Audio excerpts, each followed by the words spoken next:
Kalau menurut saya, Iya, urusan Pak Prabowo dengan urusan Palestina itu nggak ada urusan itu. Trump itu dengan gertaknya itu, dia ingin menunjukkan pada dunia berapa kuat Amerika. Buktinya dengan gertakannya itu ada 52 negara sudah antri untuk negosiasi. Nah, dari situ kan kelihatan berapa hebatnya Trump. Bahwa dia betul-betul pemimpin dari negara terkuat di dunia. Di mana hampir semua orang takut. Mereka untung besar. Trump berteriak, kita sudah lama ditekan. Ditekan oleh negara yang lain yang tidak fair.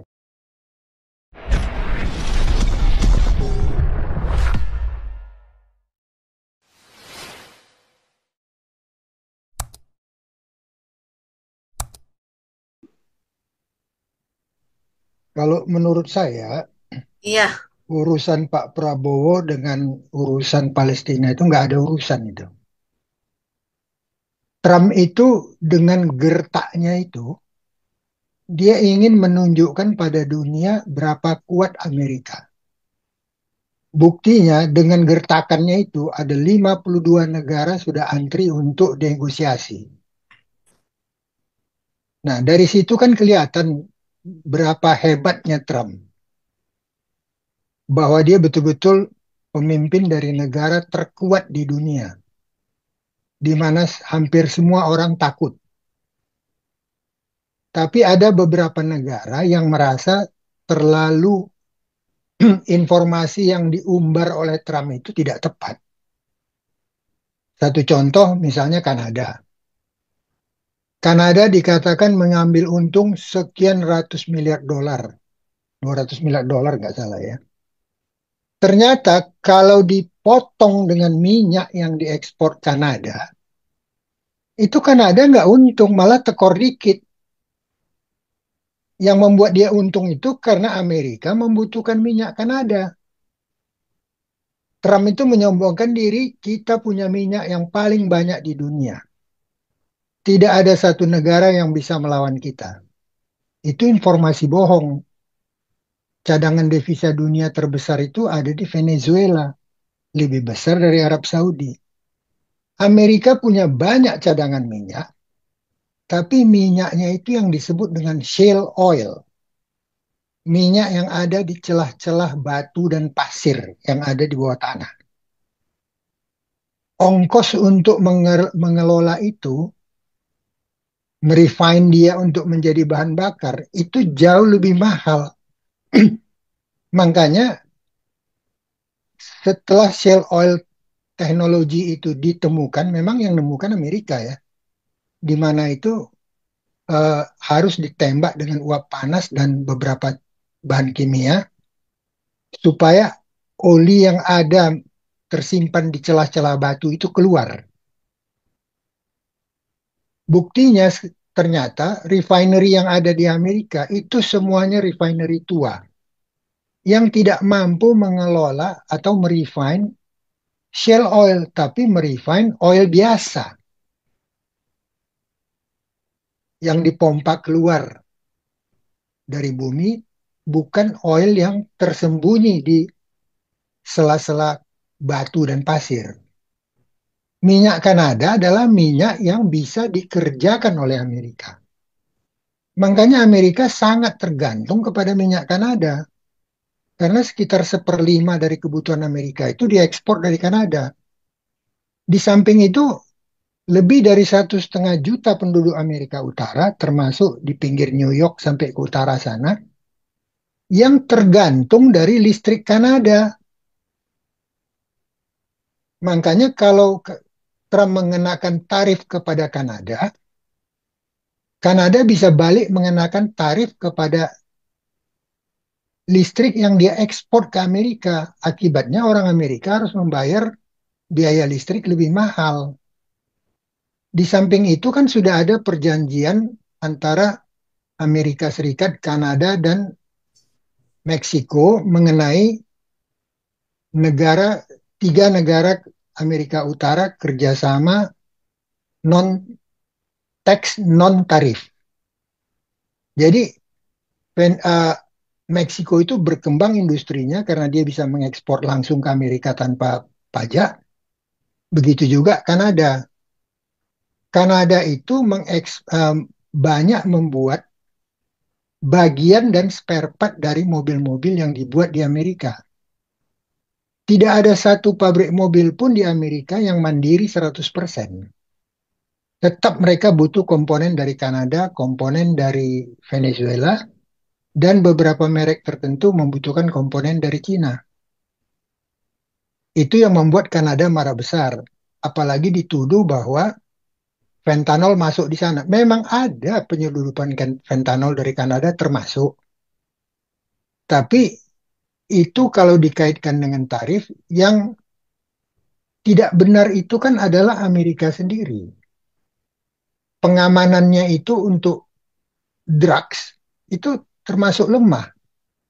Karena ternyata banyak tentara Amerika dari zaman dulu terlibat dalam perdagangan drugs pada waktu mereka bertempur. Contohnya di Vietnam misalnya. Sampai pesawat militer mereka itu tanpa diketahui oleh komandan mereka bisa diisi dengan bahan-bahan narkoba untuk mereka jual di pasar gelap. Nah, itu bukan urusan yang sederhana, itu sudah urusan yang lebih dari 50 tahun terjadi. Jadi urusan fentanyl itu adalah tugas dari pemerintah Amerika untuk mengaktifkan FBI dan CIA-nya untuk menghentikan itu. Tapi Trump memaksa negara lain yang tidak boleh, artinya negara lain yang harus memeriksa secara teliti, jangan sampai barang itu masuk Amerika. Ya nggak bisa dong, Amerika yang punya negara yang takut rusak rakyatnya, ya harus dia yang memproteksi diri dengan pengamanan yang lebih baik. Nah, kalau kasus Cina, Cina itu sudah dikerjain lama. Amerika itu sengaja memindahkan pabriknya ke Cina, melakukan alih teknologi sesuai dengan perjanjian. Kenapa mereka mau pindahkan? Karena Deng Xiaoping memberikan jaminan, kami menyediakan pasar terbesar di dunia bagi Anda. Kami menyediakan buruh yang disiplin, yang tidak tukang demo, tidak tukang mogok. Buruh yang disiplin dan cukup terdidik, serta gaji yang sangat murah. Itu membuat begitu banyak perusahaan Amerika masuk di Cina, di mana mereka membuat keuntungan begitu besar dan keuntungannya itu diputar di pasar saham Amerika. Bahkan uangnya menjalar ke beberapa pasar negara, pasar bursa negara lain yang membuat mereka untung besar. Trump berteriak, kita sudah lama ditekan oleh negara yang lain yang tidak fair. Apanya yang nggak fair? Kalau seperti Indonesia memang bisa dianggap nggak fair, tapi harus dilihat kepentingan Indonesia. Kenapa Indonesia mengeluarkan peraturan TKDN? TKDN itu pajak dari satu barang yang dibuat di Indonesia, berapa persen komponen dari barang itu yang dibuat di dalam negeri. Makin tinggi komponennya, makin rendah pajaknya. Itu tujuannya supaya Indonesia bisa mandiri membuat mobil, tapi ternyata sampai sekarang ya nggak bisa juga ya. Sudah 90% sampai 90% lebih sedikit Indonesia sudah bisa. Tapi belum bisa sampai 100%. Sedangkan Vietnam yang jauh-jauh lebih belakangan bebasnya dari peperangan sudah mampu membuat mobil listrik yang sampai diproduksi di Amerika, bahkan di Indonesia sudah banyak Bluebird yang pakai di Jakarta, di mana 100% dari perusahaan itu adalah milik Vietnam, tidak ada milik negara lain, termasuk Cina. Dia betul-betul mandiri, hanya baterainya yang kerjasama dengan Cina, kemudian mengenai beberapa teknologinya kerjasama dengan Jerman. Tapi hanya dalam taraf research dan perbaikan kualitas bukan memegang saham di dalam pabrik fin itu. Nah, kalau Cina itu sudah lama dicekek oleh Amerika, mulai dari larangan produksi, larangan menjual semikonduktor canggih ke Cina. Bukan hanya itu, dia juga larang Jepang, dia larang Korea Selatan, tidak boleh, dia larang Eropa tidak boleh ekspor barang-barang high-tech itu ke Cina. Termasuk pabrik pembuat chips, sorry, alat pembuat chips yang paling canggih di dunia ada di negeri Belanda yang namanya ASML, joint dari Philips dan perusahaan lain. Itu memang sedikit menggunakan teknologi Amerika, tapi dikembangkan terus-menerus di Belanda, sehingga dia lithography mesin yang paling top di dunia untuk membuat semikonduktor yang paling kecil. Dia hanya lithography mesinnya. Pabrik yang paling mampu memproduksi untuk membuat semikonduktor yang betul-betul kecil itu mutlak membutuhkan mesin ASML, tapi pabrik yang paling mampu itu adalah Taiwan Semiconductor, TSML. Dan sekarang TSML sudah invest di Arizona lebih dari 100 miliar dolar dan baru-baru ini berjanji kepada Trump akan menambah investasinya 100 miliar dolar lagi untuk membuat semikonduktor yang sekarang dibuat di Taiwan bisa dibuat di Amerika. Jadi kalau bicara soal semikonduktor, mesin yang paling hebat itu Belanda, TSML. Pabrik pembuat yang paling canggih itu Taiwan Semiconductor Manufacturing Limited. Yang punya orang Cina. Pabrik perencana semikonduktor yang paling hebat adalah Nvidia. Itu juga kepunyaan Cina Taiwan yang sudah warga negara Amerika. Jadi muter-muter kalau udah bicara semikonduktor ujung-ujungnya ke Cina juga. Pabrik semikonduktor terbesar di dunia, bukan untuk yang high-end ya, adalah Cina. Konsumsi yang tertinggi juga Cina.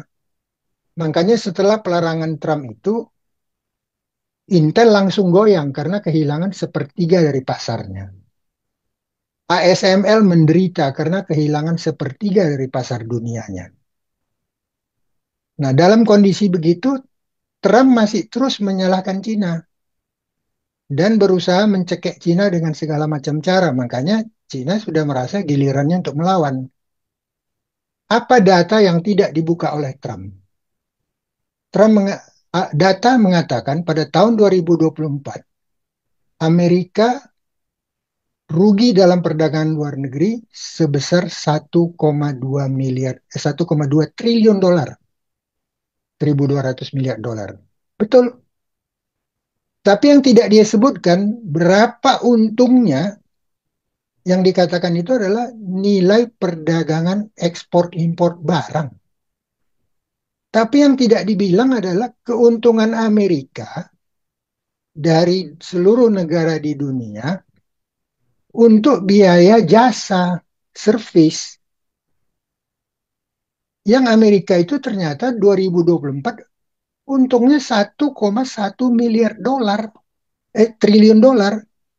Berarti neto kerugian Amerika itu cuma 100 miliar, bukan 1,2 triliun. Angka itu nggak pernah dikeluarkan oleh Trump. Sedangkan apa yang dilakukan sejak zaman Nixon, kemudian diteruskan oleh uh, Clinton, itu membuat negara-negara lain itu menjadi pembuat barang kelas bawah untuk kebutuhan rakyat Amerika yang kelas atasnya mau dikuasai oleh Amerika tetap. Tiba-tiba Cina mulai mengejar Amerika dan sudah dekat untuk dikejar. Nah, Amerika sebagai penguasa dunia merasa ini, wah ini berbahaya Cina ini, harus diredam dengan segala macam cara. Tapi apa yang mereka lakukan semua, itu kan bertentangan dengan aturan yang mereka keluarkan. Yang mengeluarkan aturan free trade zone, free trade itu siapa? Itu kan Amerika dengan kelompok Baratnya. Akhirnya sekarang yang menentang, artinya deklarasi dia itu untuk melakukan tarif ke seluruh dunia itu kan bertentangan dengan aturan yang mereka buat sebelumnya. Tapi hanya mendapat perlawanan dari sebagian kecil negara di dunia. Salah satu adalah Kanada, kemudian Cina, Meksiko masih menahan diri ya karena dia sangat tergantung. Dia ketergantungannya lebih tinggi dari Kanada itu. Jadi dalam hal ini dengan beralihnya semua pabrik-pabrik produksi itu ke Cina, Amerika memang menguasai pasar servis, pasar jasa, jasa digital, jasa keuangan, kemudian senjata. Keuntungan yang dia terima itu dia putar-putar di pasar modal. Cuman pasar modal itu sebagian besar kan bukan milik pemerintah, milik swasta kaya. Nah mereka nggak bicara soal itu. Yang dibicarakan bagaimana rakyat Amerika mempunyai pekerjaan pabrik dan sebagainya. Padahal pada kenyataannya penelitian menunjukkan nggak banyak rakyat Amerika yang berminat kerja di pabrik lagi saat ini. Kalau dia mau buka banyak pabrik, dia perlu banyak imigran dari Meksiko, dari selatan, yang mau mengerjakan pekerjaan kasar dan secara fisik itu berat gitu. Sehingga apa yang dilakukan Trump ini merupakan tanda tanya besar sejauh mana betul-betul akan sukses. Disebabkan dia melakukan suatu gebrakan yang begitu besar, disusul dengan ejekan-ejekan yang sangat menyakiti negara lain. Seperti Kanada sebaiknya menjadi negara bagian ke-51 Amerika. Greenland harus diserahkan kepada Amerika. Sehingga rakyat Greenland protes, berteriak segala macam, 85% tidak ingin di bawah Amerika. Kemudian dengan Meksiko segala macam, dia melakukan hal-hal yang menyinggung teman-teman yang paling akrab dengan dia, termasuk Eropa.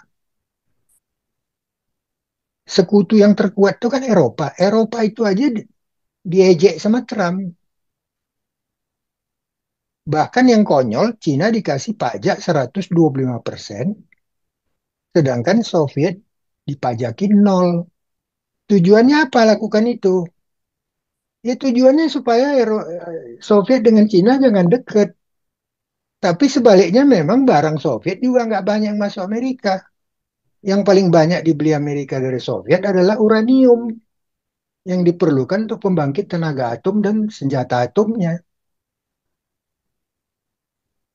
Jadi dari sini ya kita lihat saja nanti sejauh mana kegemparan ini akan berkepanjangan. Karena kalau dia katakan semua pabrik akan dibangun kembali, pertama itu membutuhkan banyak tenaga asing dari luar, tenaga buruh yang relatif murah, kemudian akan menimbulkan kekacauan ekonomi dunia. Ya kita lihat aja dalam 1 tahun ke depan ini. Pak Terima Fahri, kasih. Terima Pak kasih. Fahri, Ya, Pak Fahri, by the way, sekarang ini menit ini naik lagi 145% tarif ke China. Nah, iya, the bisa thing aja is dia that naikkan terus. the thing that you fail to mention, kenapa chip high tech semua itu dilarang ke China? Soalnya apa? Itu urusan intellectual property. Semua barang-barang teknologi yang masuk di Cina di copy semua. Di Cina itu tidak ada inovasi, bisanya ngopi. Nah, Nah, itu itu itu itu. makanya pemerintah Amerika bilang semua teknologi pesawat terbang yang mutakhir semua nggak boleh dikirim ke Cina. Nah, itu termasuk juga urusan tempo hari urusan Huawei itu kan intellectual property. Di Cina Iya, itu nggak ada dia inovasi. Celana kolor itu putih. isi Itu tembak. omongan si Trump, omongan orang Amerika. Kan nggak kenyataannya Kalau begitu. you tanya dong yang profesor-profesor yang dari berbagai lembaga think tank Saya itu. saya saya ada teman kerja di mana itu Northrop yang bikin pesawat tempur. Hmm, Ketahuan berapa orang Cina undercover itu blueprintnya itu difotokopi, dikirim ke Cina, ya kan? bisa. Nah, Cina Artinya itu begini, bikin Pak Andi, apa? tunggu dulu. Pak Ada Andi ingat ya. inovasi nggak? Nggak You ada ingat Pak inovasi. Andi. Cina itu Nggak, terancam. yang perlu ingat gini. Sejak kapan di dunia ini ada satu negara maju yang tidak mengkopi negara lain? Amerika Maksud, melakukan hal yang sama dengan Inggris. Amerika membawa sekian, mungkin lebih dari 100 ya, ahli-ahli Jerman pada waktu habis Perang Dunia Kedua. Sehingga teknologi mereka begitu pesat berkembang. Roket itu kan mereka belajar dari von Braun segala macam punya anak buah itu. Yang membuat bom atom itu apa? Bukan orang Jerman. Jadi kalau you bicara kopi, Jepang itu tahun 60 itu betul-betul mengkopi Barat sampai dia bisa membuat motor BMW yang persis dengan BMW buatan Jerman. Kualitasnya beda. Kalau bicara peniruan itu sudah iya normal. sekarang kita Yang balik lagi kita balik lagi ke Jakarta. Di Indonesia itu banyak sekali tas-tas merek-merek yang di copy semua itu semua dari mana? Dari Cina. Cina itu udah nggak ada inovasi. Bisa hanya ngopi doang. Ya aduh, itu yang namanya you intellectual property bukan high tech itu nggak bisa di copy. you Gimana tahu sih? nggak Indonesia sudah membuat sendiri berapa banyak yang palsu-palsu itu yang ada di pasar pagi, yang sudah buatan Jawa Barat Saya, itu. saya tahu buatan Bandung. Ya, Ya. nah Eh, Cina saya itu harus sorry, you saya harus meeting. Kalian lanjut ya, saya harus meeting. Thank you. itu LMH itu yang memproduksi begitu banyak barang-barang mewah dari Prancis itu. Memangnya supplier dia mana? Dia bayar orang Cina dari Tiongkok untuk mengerjakan sebagian dari barang dia. Yang dibayar hanya beberapa puluh dolar, sedangkan dia jual barangnya pakai ribu dolar. Jadi kalau sampai Cina bisa membuat barang utuh, itu kan karena dia mencontoh. Dan sesudah itu dia inovasi kan. Kalau Berbahaya. dikatakan Cina nggak punya inovasi itu nggak benar. Karena terbukti paper-paper ilmiah sekarang yang ada di dunia itu yang terbanyak itu dari Cina. Bahari. Mana Bu? Kalau nggak begitu ya nggak jalan lah. Kan contek mencontek. Semua negara, makanya kan ada yang Ya. namanya business Kan intelligence berlomba. itu. Kalau Yang nggak namanya berlomba yang mana namanya business intelligence itu udah dari dulu diketahui, Bu. Orang mana mencontoh siapa gitu. Jadi itu memang bagian daripada perkembangan dunia. Tapi kalau dikatakan sama sekali tidak ada inovasi, nah itu benar-benar nggak benar. Karena buktinya mereka begitu banyak risetnya segala macam, dan sekarang ini hampir 1 bulan ada satu universitas berdiri di Cina. Dan periksa aja ranking dunia, universitas-universitas utama di Cina itu rankingnya ranking berapa? Kalau Amerika ranking universitasnya masih bagus, tapi coba periksa ranking SD-nya. Nomor berapa di dunia dia? Sekian puluh. Bisa anak kelas 4 SD belum bisa baca, kelas 5 SD belum bisa baca. Sedangkan anak di Cina itu SD sudah diajarkan AI. dari TK aja udah diajar masak. Jadi dalam hal ini yang akhirnya menentukan kemajuan suatu negara adalah berapa banyak orang pinternya, tapi yang utama berapa ulet mereka. Itu yang menentukan kemajuan suatu negara. Amerika itu dapat begitu banyak orang pinter dari seluruh dunia, masuk ke Amerika, mendapatkan penghidupan lebih baik di Amerika, berkontribusi di Amerika sehingga Amerika bisa begitu banyak. Makanya dia kalau anti imigran, ya lama-lama mati ya. Selama ini yang mengembangkan Amerika itu kan otak yang berasal dari Eropa, dari Asia, dari Jepang segala macam itu kan. Bukan hanya orang Amerika asli, gitu. Artinya pendiri Amerika ya. Kalau asli Amerika kan Indian. Jadi dalam hal ini mereka persoalan cuma satu. Amerika itu sudah merasa sebagai negara terkuat termaju di dunia, posisinya itu sudah makin rawan. Sehingga dengan segala macam cara dia akan coba menghancurkan semua negara yang mendekati keunggulan dia. Nah itu Cina, makanya Cina jadi sasaran tembak utama itu. Dia nggak ngitung sudah berapa triliun dolar yang dia untung dari Cina gitu loh. Waktu dia perkenalkan industri yang kelas rendah di Cina, Cina bisa naik penjualannya begitu banyak sampai eh, mengekspor ke seluruh dunia. Berapa parah kejadian kerusakan alam lingkungan yang terjadi di Cina, berapa menderitanya buruh-buruh Cina itu dengan segala macam penyakit.